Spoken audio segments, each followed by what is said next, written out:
Y en el día de hoy quiero iniciar hablando de profesiones, carreras universitarias.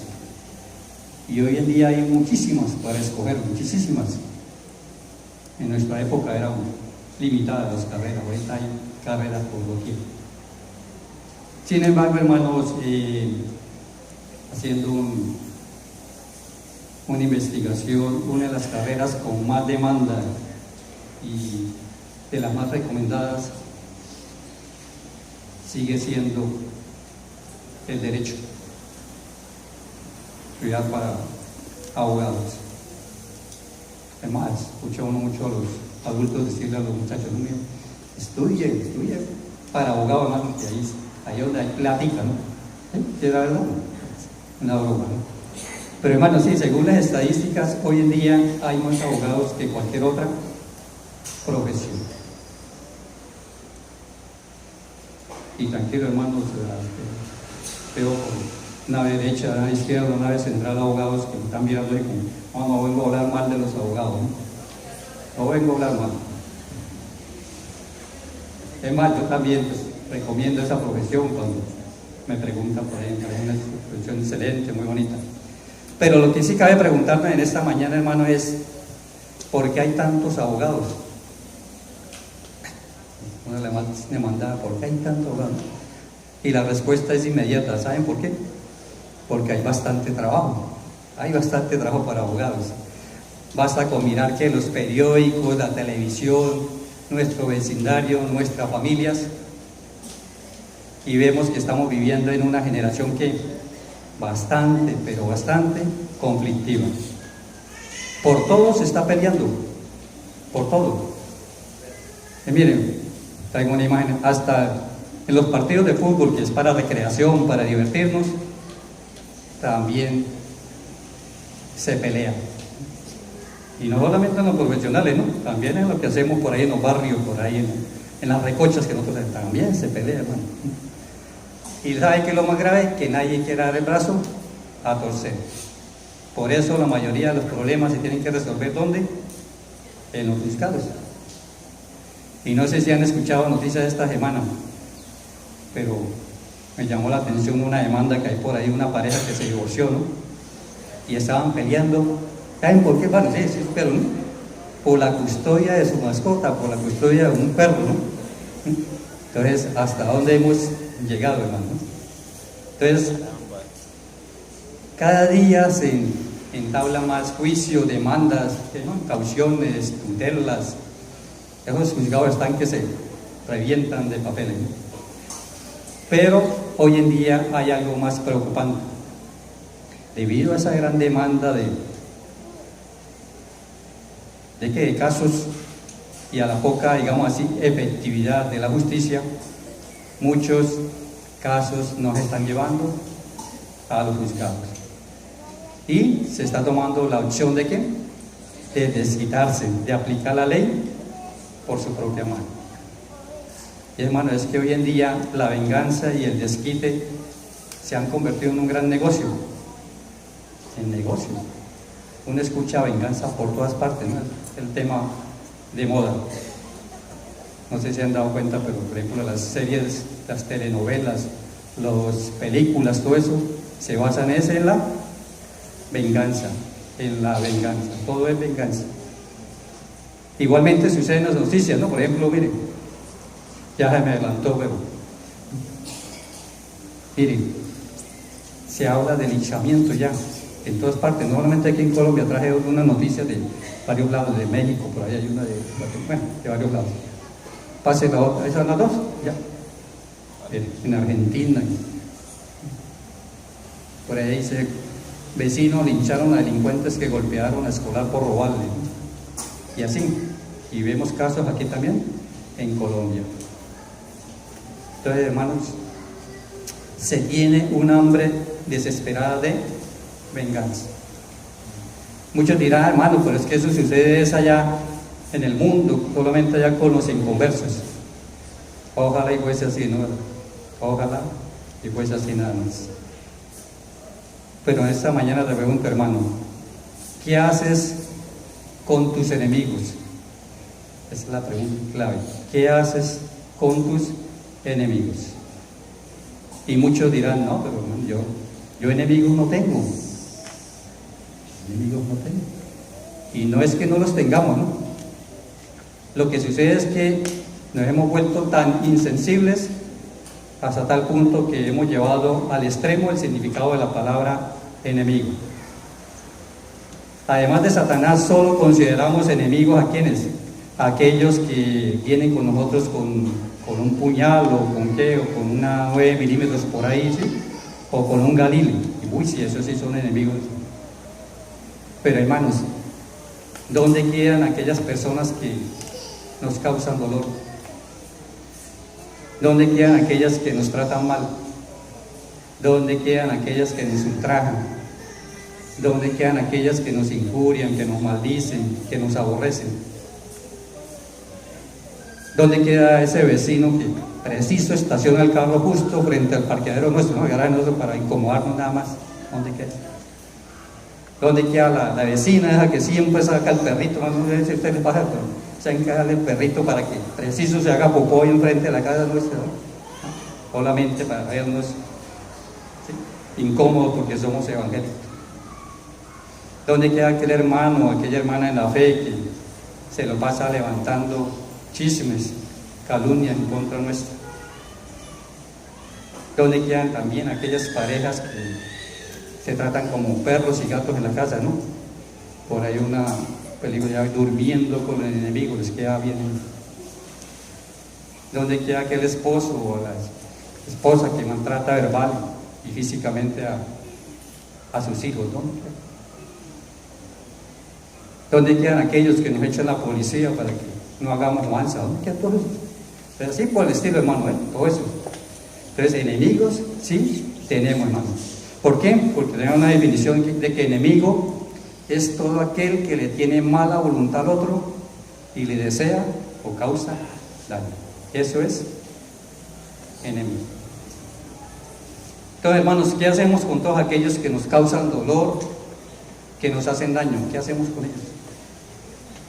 Cuidado, porque como hemos visto, el mundo lo que nos vende es la idea de que todo es venganza.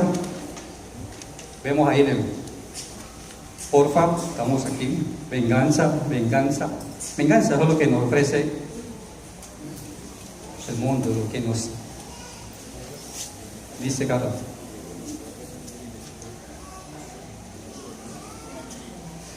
Entonces, pero entonces, como cristianos, hermanos, ¿cuál debe ser nuestra actitud hacia nuestros enemigos? ¿Cómo debe ser esa actitud? Vamos a ver el plan de Dios, ¿sí?, para lidiar precisamente con todas esas personas que nos hacen daño. En el primer libro de Samuel, pues ya no vamos a pasar, yo les digo cuándo.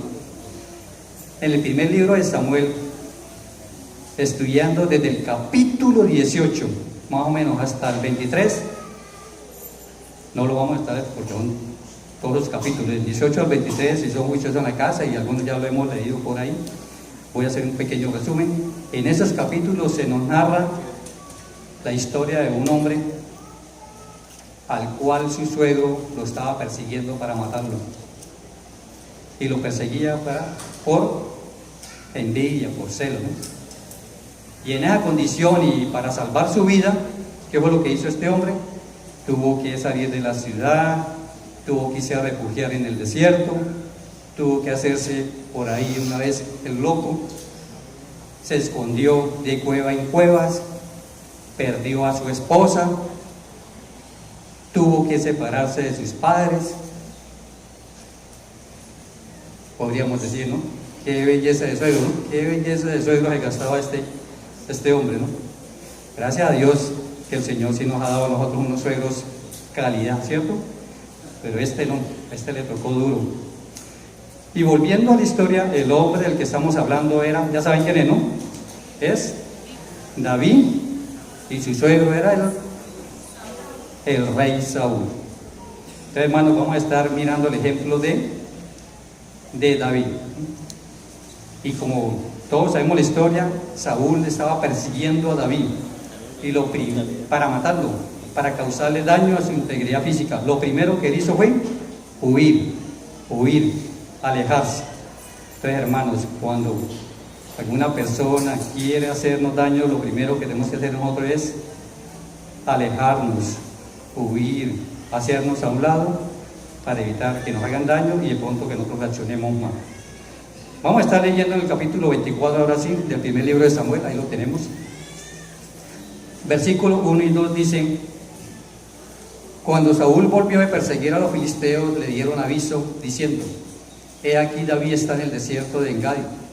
Y tomando Saúl 3,000 hombres escogidos de todo Israel, fue en busca de David y de sus hombres, por las cumbres de los peñascos de las cabras montes. Entonces, bien, hermanos, Saúl llevaba mucho tiempo persiguiendo a David para matarlo, pero había hecho un pequeño receso. ¿Y por qué? Había hecho un receso para ir a luchar contra los filisteos. Pero después de que luchó contra los filisteos, Saúl vuelve nuevamente a la cacería de David, vuelve a buscarlo. Entonces, ¿cuántos de nosotros, hermanos, sufrimos de alguna u otra forma por causa de otro? En otras palabras, ¿quién hace las veces de Saúl en tu vida, hermano? Pregúntale, ¿quién hace las veces de Saúl en tu vida? Ya sea en el trabajo, en la universidad, en el colegio, en la familia, los amigos, y el que es más triste aún, en la misma congregación. ¿Quién es el que hace ese papel de Saúl en tu vida? ¿Cuántos inconvenientes hemos tenido que no se resuelven, no se han resuelto, y creemos que ya todo se olvidó, que ya todo quedó bien? Pero cuando se presenta la oportunidad, cuando menos lo esperamos, nuevamente sentimos, como dicen por ahí, la puñalada, ¿no? Por eso, hermanos, al igual que David, siempre estamos escondidos, pero no en cuevas, no necesitamos esto, sino que lo que hacemos es que nos alejamos de esas personas, tratamos de evitarlas, tratamos de visitarlas y no las confrontamos. En otras palabras, se rompe la relación y el que era antes nuestro amigo, ¿qué pasa? Finalmente queda como nuestro adversario. Pero la pregunta aquí es: ¿qué haría usted, hermano, si las circunstancias cambian y tiene la oportunidad para desquitarse? Está siendo oprimido, perseguido y se voltea, como dicen ahí, se voltea la arepa. Ahora las condiciones cambian. A usted se le presenta la oportunidad de desquitarse ese que le ha hecho tanto daño. Y al analizar el pasaje bíblico que estamos tratando, quiero resaltar 3 principios. Vamos a estar tratando. Entonces, el principio número 1 es: rehúse vengarse usted mismo. Rehúse vengarse usted mismo. La primera parte es: rehúse vengarse, aun cuando las circunstancias se lo permitan. Así las circunstancias lo permitan, rehúse vengarse. Y leemos en el versículo 3 del primer libro de Samuel 24: y cuando llegó a un redil de ovejas en el camino, donde había una cueva, están hablando de Saúl y todo su ejército, ¿no? Entró Saúl en ella para cubrir sus pies, y David y sus hombres estaban sentados en los rincones de la cueva. Cuando estudiamos este lugar donde se encontraba David, vemos que eran peñascos apropiados ¿para qué? Para cabras monteses, y también contaba con muchas cuevas para ocultarse. Por eso es que para David era fácil ocultarse, no lo podían atrapar tan fácil. Había muchísimas cuevas. Pero ¿qué pasa? Dice la palabra de Dios que Saúl se metió justo en la cueva que estaba David. Muchos dirían: no, qué casualidad, bueno, qué suerte le de David, preciso, se metió ahí. Y a veces nosotros decimos así porque es que nosotros muchas veces dudamos del Señor y creemos que todas las cosas suceden por casualidad. Y hermanos, todo lo que nos sucede a nosotros no es por casualidad. Dios tiene el control de todo. Ahorita cantábamos muchos himnos al respecto. Dios tiene el control de todo. Todo está bajo el control de Dios. Y como decíamos ahorita, Saúl entra precisamente a esa cueva para cubrir sus pies. Al principio decía cubrir sus pies, y yo decía, claro, como él iba por el desierto, en ese momento no habían botas pantaneras, ni habían punteras de hierro para uno protegerse, no eran con sandalias, y no, las vías no eran pavimentadas, ese polvero. Entonces, claro, él entró fue a limpiarse los pies, ¿no? De pronto de tanto mugrero que tenía. Pero no, hermanos, estudiando bien, el cubrir sus pies se refiere a esto. Sí, miren, los pies están cubiertos. Eso es cubrir los pies. O sea que, en otras palabras, Saúl entró fue a hacer, como decimos por ahí, hacer del cuerpo. Se llama defecar, ¿no?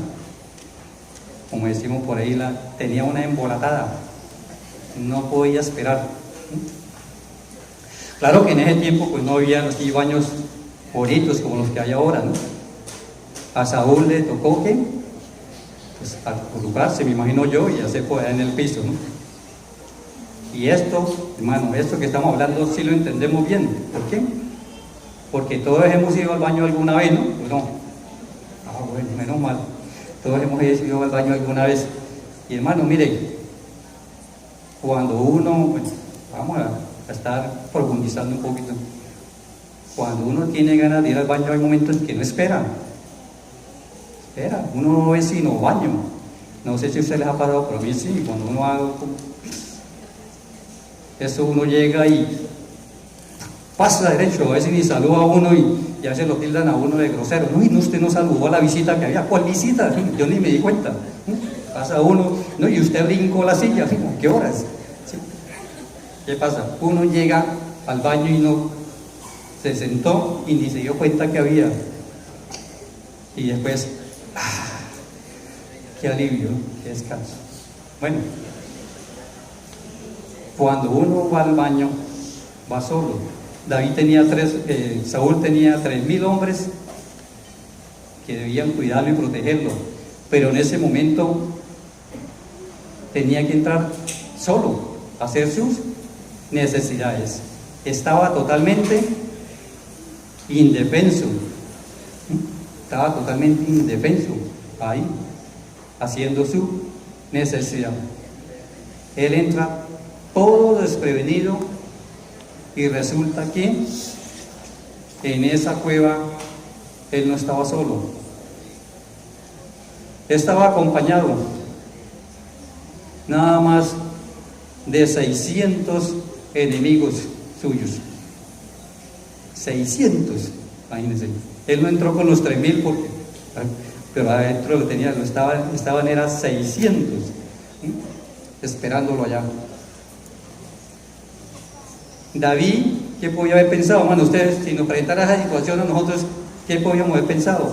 Uy, gracias Dios, gracias papito Dios, gracias, mire, eso es lo que yo estaba esperando. Hoy lo ha entregado aquí en mis manos, miren, la oportunidad de vengarme por todo el daño que me ha causado, ¿no? ¿Usted no le ha pasado así, hermano? Cuando a veces se le presentan situaciones, es que esta es la oportunidad que yo estaba esperando, ¿no? Se siente un fresquito, dice uno, ¿no? Se siente. David podía haberlo matado, pero no lo hace. Y algo que quiero resaltar, hermano, en esta mañana es que en tiempos de David se guiaban era por la ley, porque todavía no había llegado el Mesías, no se estaba el Nuevo Testamento, y la ley que decía en Levítico 24:20, vamos a ver, en Levítico 24:20 decía: y el que causare lesión en su prójimo según hizo, así le sea hecho, rotura por rotura, ojo por ojo, diente por diente, según la lesión que haya hecho otro, tal se hará a él. Pero vemos que David lo que hace es que más bien actúa con misericordia, tiene misericordia de Saúl, no ejerce venganza y todo lo deja en manos de Dios. ¿Verdad, hermanos? Que gran ejemplo de imitar, ¿no? Por eso es que la Biblia nos dice que David era un hombre conforme al corazón de Dios. David sabía que la venganza no es buena. ¿Por qué? Porque es que la venganza es el resultado de, dice, hay una definición, la venganza es el resultado de un gran odio acumulado, resentimiento y amargura que te va consumiendo hasta envenenar tu alma, lo que finalmente te lleva a actuar como una bestia. Encontré eso y eso me llamó la atención, ¿sí? Cuando uno se deja consumir por la amargura, el resentimiento, que finalmente actúa como una bestia. Y es que la venganza no es buena, hermanos. Es más, hay un personaje que también sabe que la venganza no es buena, miren, ahí lo encontré, dice, la venganza no es buena, mata el alma y te envenena, ¿no? Hasta el chavito del 8 sabe que la venganza no es buena. Entonces, mis amados hermanos, aunque las circunstancias estén a nuestro favor, aunque como que lo tengamos ahí servidito en bandeja de plata, no nos desquitemos. Más bien demostremos misericordia, demostremos amor y dejemos todo en manos de Dios, que es Él es el juez justo. Pero también, hermanos, vamos a rehusarnos a vengarnos aun cuando sus asesores se lo aconsejan. Hermano, cuando estemos en dificultades con alguien, ojo de quién pedimos consejos. Ojo a quién le pedimos consejos. Sean siervos de Dios, pero sobre todo que no estén involucrados en el problema. En el versículo 4, miren lo que dicen. Entonces los hombres de David le dijeron: he aquí el día que te dijo Jehová, he aquí que entrego a tu enemigo en tu mano, y harás con él como te pareciere. Y se levantó David y calladamente cortó la orilla del manto de Saúl.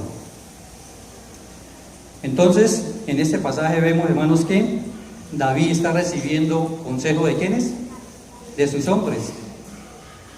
Está recibiendo consejo de los 600. En ese momento ya iban 600, cuando este güey iban 400, ya iban 600 ya, 600 hombres dándole consejo a David.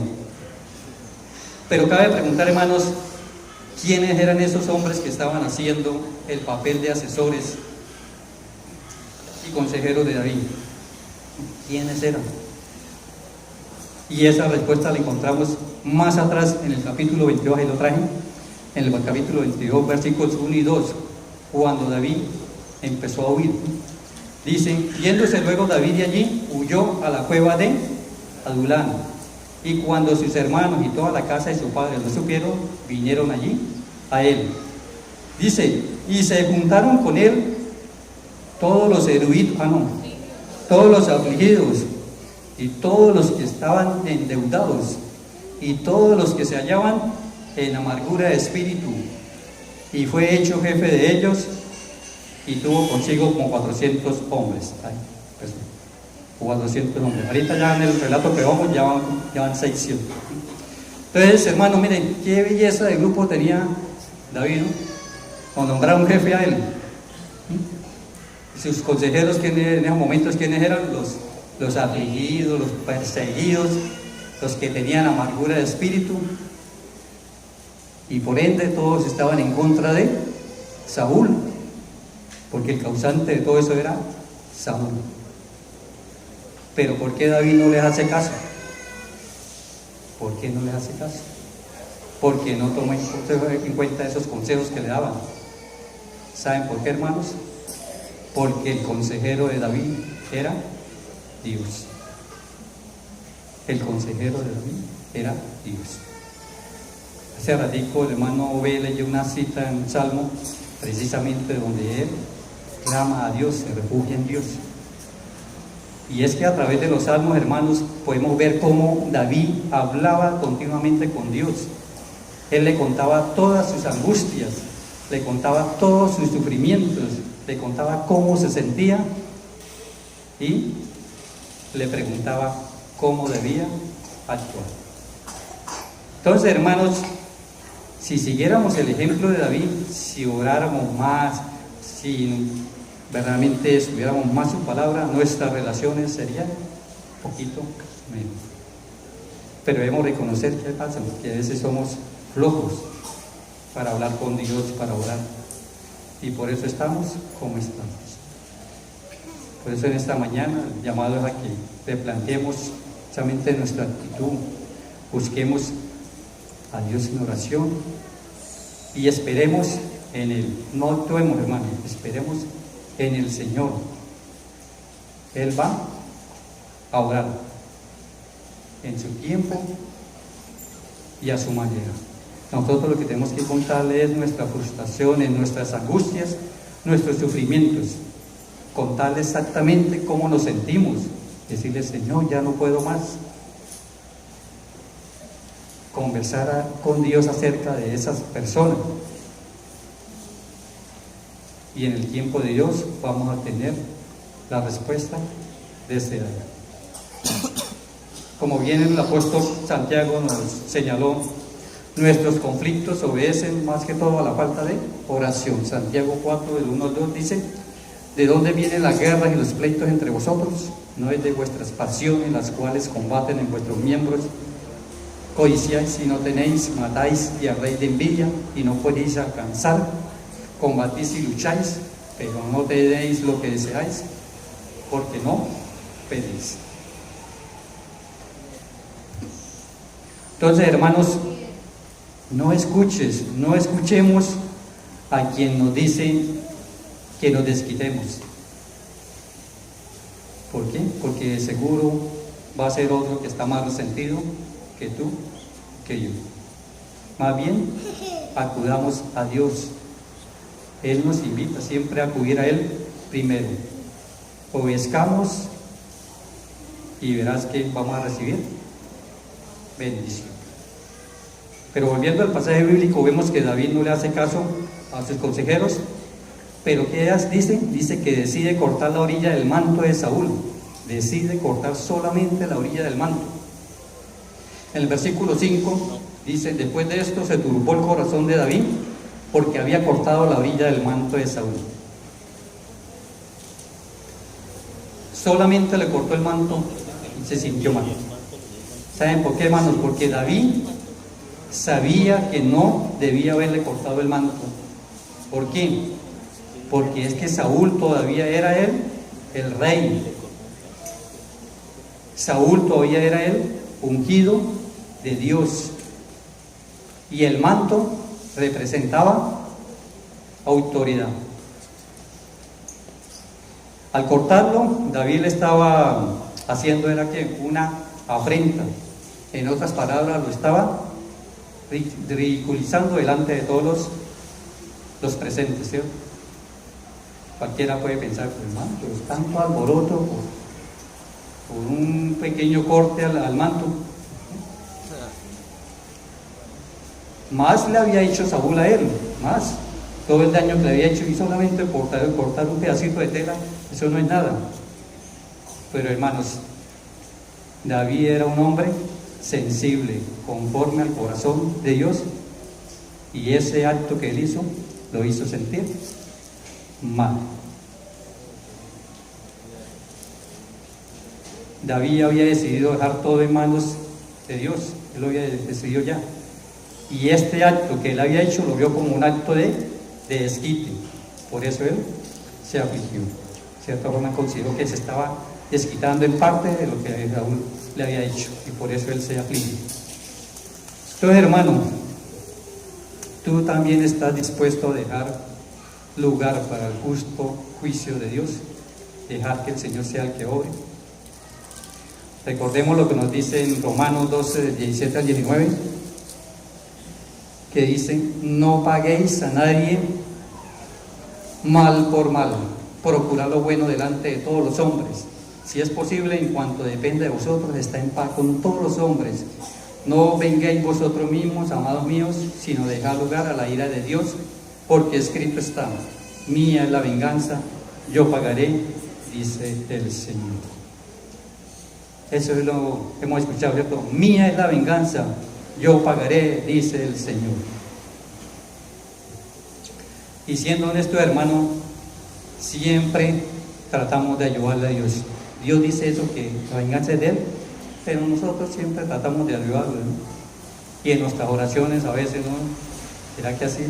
Eso lo hace sobre todo el hermano Chompiras, ora de esta forma, ¿no? Sí, Señor, yo voy a dejar todo en tus manos, yo sé que tuya es la venganza. Por eso sé que ahorita bajando la escalera, ojalá y se caiga, se parta un pie, ¿no? Sí, Señor, pero tuya es la venganza, Señor. Y si compra empanadas, que le caiga mal, que le dé diarrea toda la semana, ¿no? ¿Y sabe qué es lo más triste, hermano? Que nos disgustamos con Dios porque no sucede así. Queremos que verdaderamente le pase algo a la otra persona. Estamos diciendo que la venganza es del Señor, pero sin embargo nosotros queremos ayudarle, no pegarle la empujadita. Ahí acabo de aclarar, ¿no? Ahorita dije que las empanadas, ojo, que las empanadas no, son muy buenas, son ricas, no caen mal. Ahí siempre me como dos y todo bien. Entonces, ya estoy haciendo mala propaganda a las empanadas. Entonces, mis hermanos, la venganza es de Dios. Al vengarnos nosotros mismos, nos estamos colocando en el lugar de Dios, y eso es pecado. Entonces, por hermano, te animo a que descanses en el Señor y te dispongas a dejar lugar para el justo juicio de Dios. ¿Por qué? Porque es que la venganza no es buena. Abate el alma y te envenena. Algo le acomodé a la frase del chavito. Pues abate mejor el alma y te envenena. Ahora vamos a ver el principio número 2.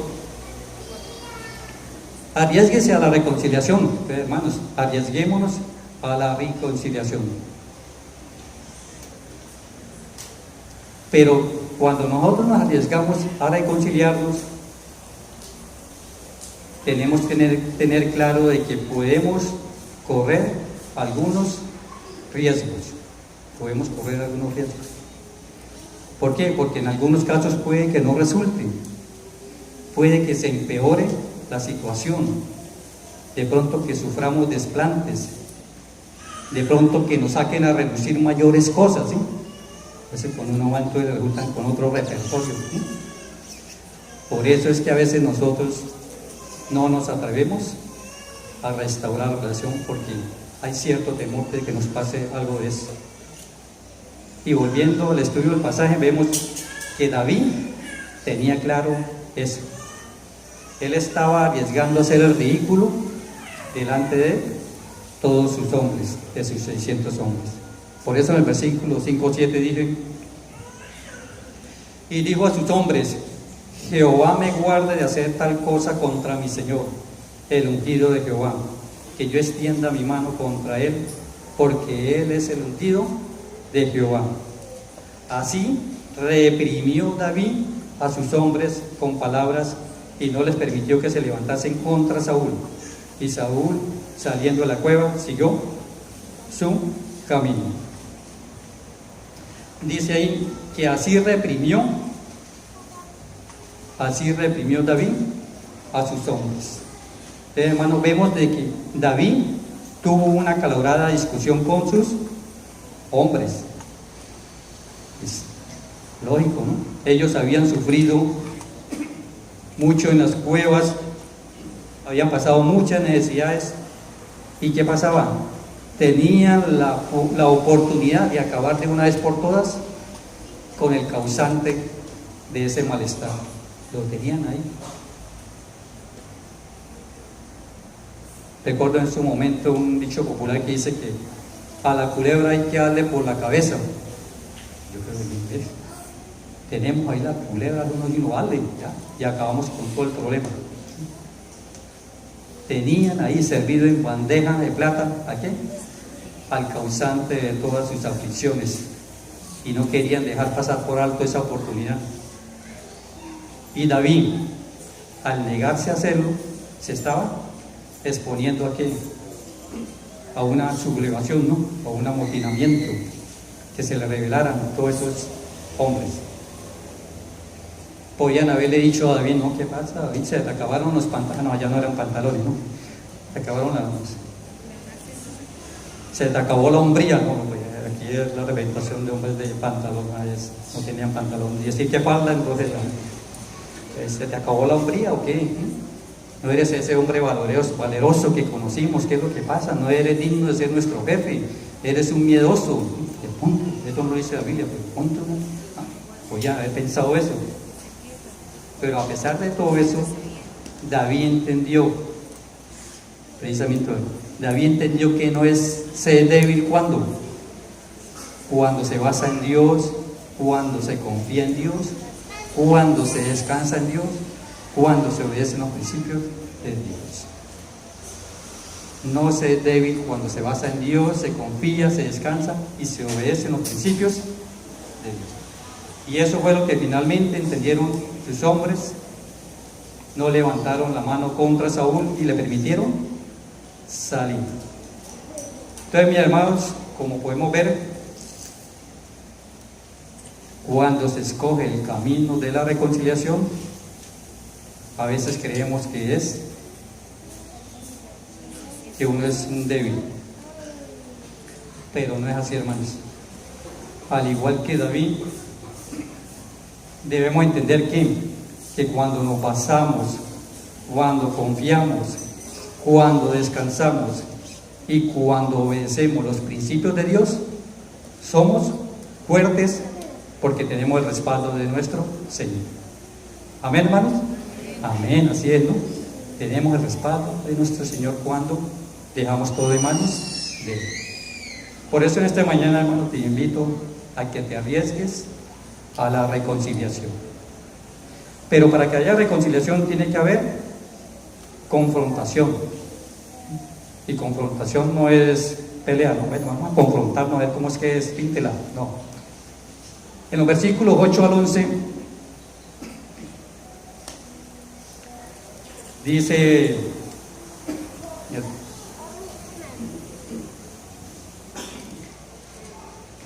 perdón, el primero de Samuel 24 del 8 al 11 nos dice que también David se levantó después y saliendo de la cueva dio voces detrás de Saúl diciendo: mi señor el rey. Y cuando Saúl miró hacia atrás, David inclinó su rostro a tierra e hizo reverencia. Todavía lo reconocía como rey. Y dijo David a Saúl: ¿por qué oye las palabras de los que dicen, mira que David procura tu mal? He aquí han visto hoy tus ojos cómo Jehová te ha puesto hoy en mis manos en la cueva. Y me dijeron que te matase, pero te perdoné porque dije, no extenderé mi mano contra mi Señor, porque es el ungido de Jehová. Y mira, Padre mío, mira la orilla de tu manto en mi mano, porque yo corté la orilla de tu manto y no te maté. Conoce pues y ve que no hay mal ni traición en mi mano, ni he pecado contra ti. Sin embargo, tú andas a casa de mi vida para quitarme. Entonces, hermanos, como podemos ver ahí, David no trató de olvidar o esquivar el asunto, como a veces decimos, no, dejémoslo así, eso el tiempo, eso pasa, ¿no? David presenta los hechos tal como son. Por eso le dice a Saúl, estás prestando oídos a otros que están ¿qué? Dando información errada. Porque, mis hermanos, generalmente cuando se hace caso a los chismes, se rompen amistades. El chisme rompe amistades. Proverbios 16-18 nos dice que el hombre perverso levanta contienda y el chismoso aparta a los mejores amigos. Entonces, mis hermanos, cuidémonos de los chismes, no prestemos oídos a los chismosos. Es más, ni con ellos ni nos juntemos, dice por ahí. Pero también, hermano, otro punto que debemos resaltar es que no importa quién haya sido el ofendido o quién ofendió a quién. Dios espera es que nosotros demos el primer paso. David, que era el ofendido, tomó la iniciativa. Por eso en esta mañana, hermano, la invitación es que no esperemos por la otra persona. Ora al Señor y presentémoslo delante de Dios. Presentemos a esa persona delante de Dios. Y si el problema es con un hermano en la fe, debemos hacerlo lo más pronto. Y si aquí todavía hay algo así, es más, ojalá y fuera al terminar el servicio que se hiciera esa intervención. Porque, hermanos, restaurar el compañerismo es tan importante que Jesús, nuestro mismo Señor, le asignó una prioridad especial. En Mateo 5, 23, 24 nos dice que, por tanto, si tú traes tu ofrenda al altar y aquí te acuerdas de que tu hermano tiene algo contra ti, deja allí tu ofrenda delante del altar y anda, reconcíliate primero con tu hermano y entonces ven y presenta tu ofrenda. Entonces, mis hermanos, dejemos ya de dar tantas excusas. La demora lo que sirve es para aumentar el resentimiento y para complicar las cosas. Porque, hermano, en cuestiones de resentimientos, de conflictos, el tiempo es mentira y que cura las heridas. Lo que hace más bien es que las inflama. Se quedan ahí quietecitas, pero en el momento menos esperado se inflama. Por otra parte, al dar el paso de la reconciliación, se debe renovar la amistad. Se debe renovar la amistad. Eso es lo que hizo David. En los versículos 12 al 15 nos dice, primer libro de Samuel, dice: juzgue Jehová entre tú y yo, y véngueme de ti Jehová, pero mi mano no será contra ti. Como dice el proverbio de los antiguos, de los impíos saldrá la impiedad, así que mi mano no será contra ti. ¿Tras quién ha salido el rey de Israel? ¿A quién persigues? ¿A un perro muerto? ¿A una pulga? Jehová pues será juez, y él juzgará entre tú y yo. Él vea y sustente mi causa y me defienda de tu mano. Entonces, hermano, fijémonos de que David le dice a Saúl: no tienes en mí un enemigo, soy tu amigo. Lo que le dice David, yo no te voy a hacer daño, a pesar de que humanamente David tenía las razones suficientes para hacerlo, ¿cierto? Pero él dice: no, tranquilo, yo no te voy a hacer daño. Antes, más bien, David lo invita es a ¿qué? A que él reflexione. Te dice: tú eres el rey y estás persiguiendo contra 1000 hombres. ¿A quién? A un perro muerto, a una pulga. Y lo que trata David en este caso es tratar de hacer reaccionar a Saúl. ¿Por qué, hermanos? Porque es que el rencor y los celos habían cegado completamente a Saúl, que él no estaba midiendo las consecuencias de lo que estaba haciendo. Estaba tan cegado. Y por causa de eso, él estaba aquí. Él estaba dejando desprotegido a su pueblo. Se vino con sus 3000 hombres y había dejado a su pueblo allá desprotegido. Había dejado desprotegida a su familia que había quedado allá. Había dejado sus responsabilidades prioritarias, solo por su ambición de mantenerse en el poder, porque sabía que David era su sucesor.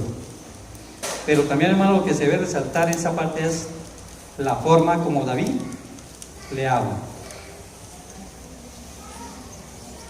David le dice verdades a Saúl, pero se las dice ¿cómo?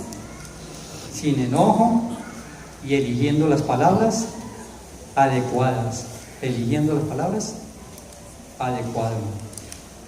Hermano, qué gran ejemplo nos da David ahí, ¿no?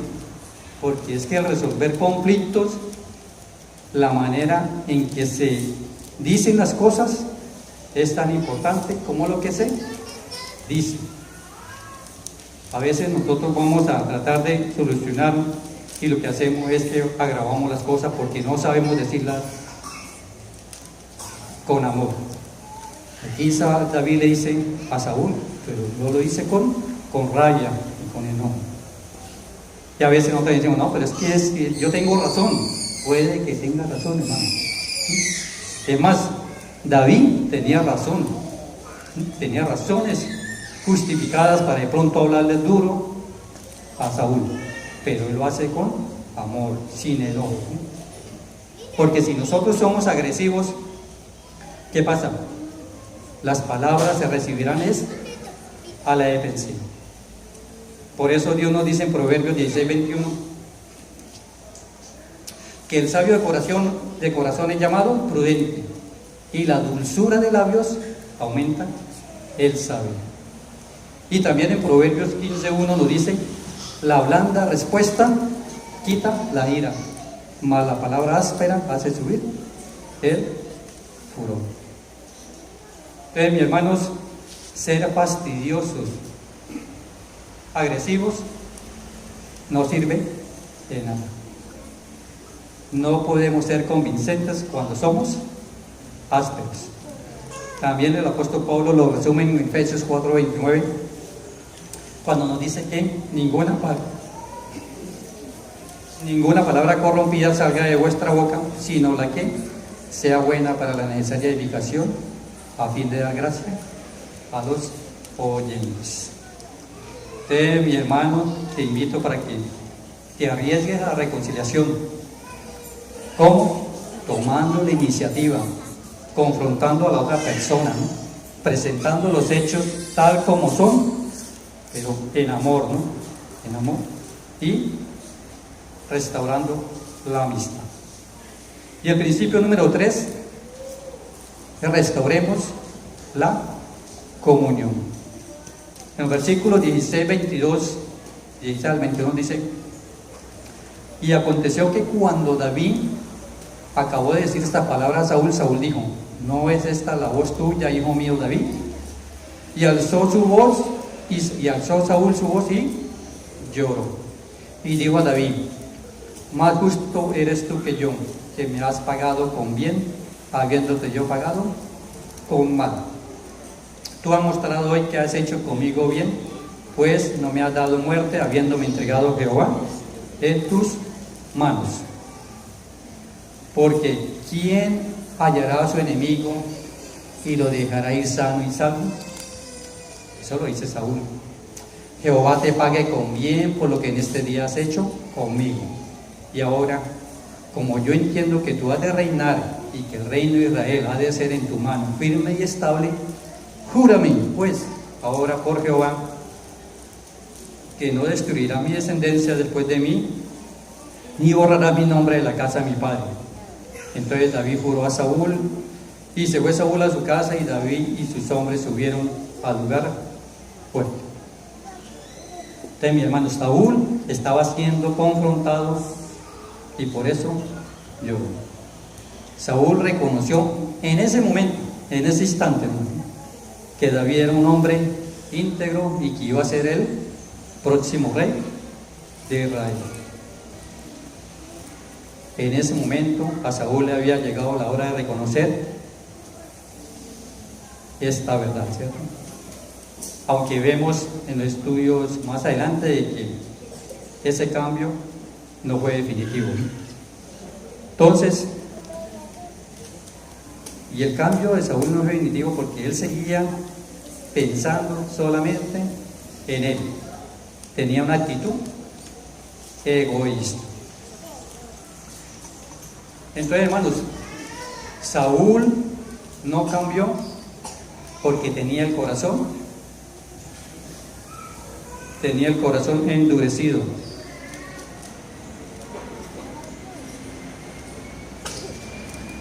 Saúl tenía el corazón endurecido y no hubo arrepentimiento en Saúl, ¿cierto? Antes lo que hace Saúl es lo que pide favores a cambio, ¿sí? Vemos ahí que es lo que hace, es pide favores. Dice que no destruirá mi descendencia. Está en una condición desventajosa y está pidiendo beneficios. Pero hermano, aquí lo que hay que resaltar es que David perdona a Saúl y él restaura su comunión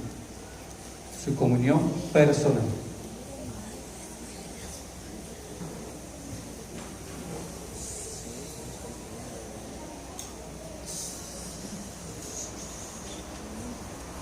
Entonces, mis hermanos, muchas veces nosotros no restauramos nuestras relaciones. ¿Por qué? Porque sabemos que si lo perdono, entonces la otra persona no va a cambiar. Estamos siempre dependiendo, condicionando el perdón, ¿cierto? Y el perdón no debe ser condicional. Así como Dios nos perdona, nosotros también debemos perdonar a los demás. Así como Dios te perdonó, tú también tienes que perdonar. Es triste, hermanos, escuchar a muchos que dicen, no, pero es que lo que me hizo es imperdonable.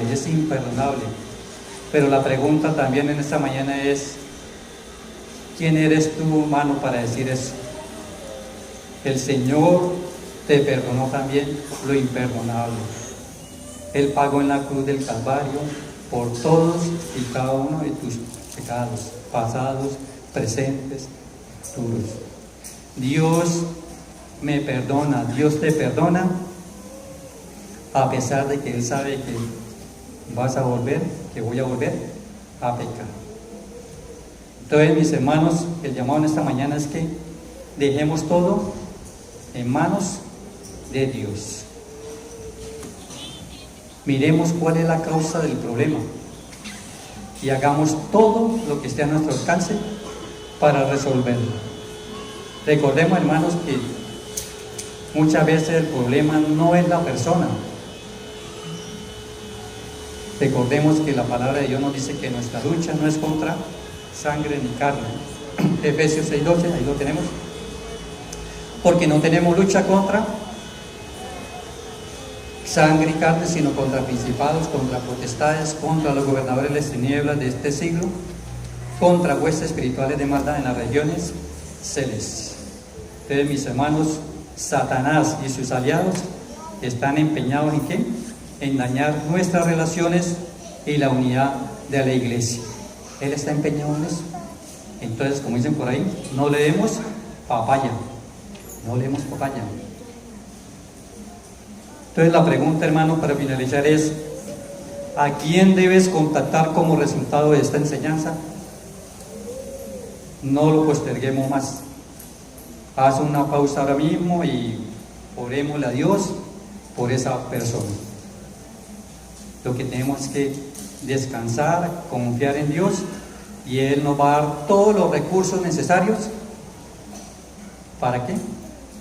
Para resolver todos y cada uno de nuestros conflictos.